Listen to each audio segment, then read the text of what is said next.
একটা নীল পরি সেজে নিয়েছি, একটা নীল কালারের শাড়ি পরেছি। কেমন লাগছে কিন্তু অবশ্যই জানাতে হবে। যাই হোক, শাড়ি পরেছি কারণ হচ্ছে বোনের বাড়িতে যাচ্ছি। বাড়িতে আসছি, সম্পূর্ণ ভিডিও আগের ভিডিওতে আপনাদের সাথে শেয়ার করেছি। আর এখন হচ্ছে বোনের বাড়িতে যাচ্ছি। তো কেন বোনের বাড়িতে যাচ্ছি থাকছে ভিডিওতে, আশা করি আপনারা সবাই সাথে থাকবেন।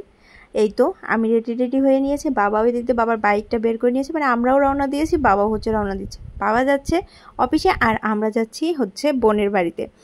এখন হচ্ছে বাবা বেরিয়ে যাওয়ার পর তারপর আমরা বেরোবো।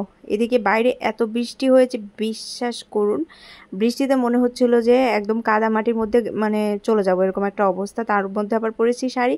তো সব মিলিয়ে মনার বাবা একটু বকাবকি করছিল যে শাড়ি পরার দরকার কী ছিল ওই কাদার মধ্যে, কিন্তু আমার যখন শখ হয়েছে বলেছি পরবো তো পরবোই। যাই হোক, শাড়িটারি পরে নিয়ে এখন এই যে আমাদের বাড়ির রাস্তা দিয়ে, মানে আমাদের উঠান থেকে হচ্ছে মেন রাস্তায় উঠতে একটুখানি তো কাঁচা রাস্তা, মানে হচ্ছে আমাদের বাড়িতে তো আর হচ্ছে পিচ করে না, তো ওইটুকু যাচ্ছিলাম। আর এই তো অবশেষে চলে এসেছে আমাদের রাস্তার এখানে, আর ভ্যানও এসে পড়েছে। এখন আমরা ভ্যানে উঠে পড়বো। আমাদের কিন্তু এখানে আবার ভ্যানেরই প্রচলন বেশি, কারণ অন্যান্য যানবাহন খুবই কম স্ট্যান্ডে যেতে, আর কি বাস স্ট্যান্ড বা বাজারে যেতে।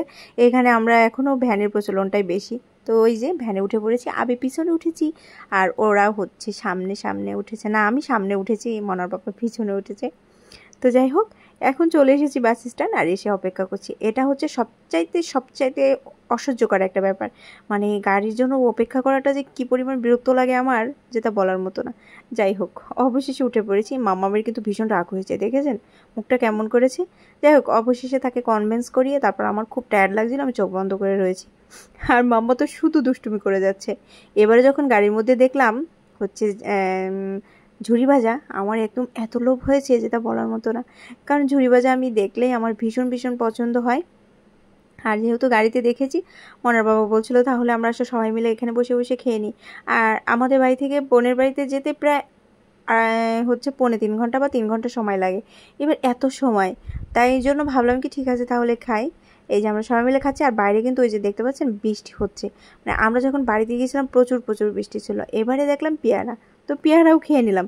আর আজকের ভিডিওটি অনেক বড় হয়ে যাচ্ছে, তো বোনের বাড়িতে গিয়ে কি করলাম সম্পূর্ণ অংশ থাকছে পরবর্তী অংশে।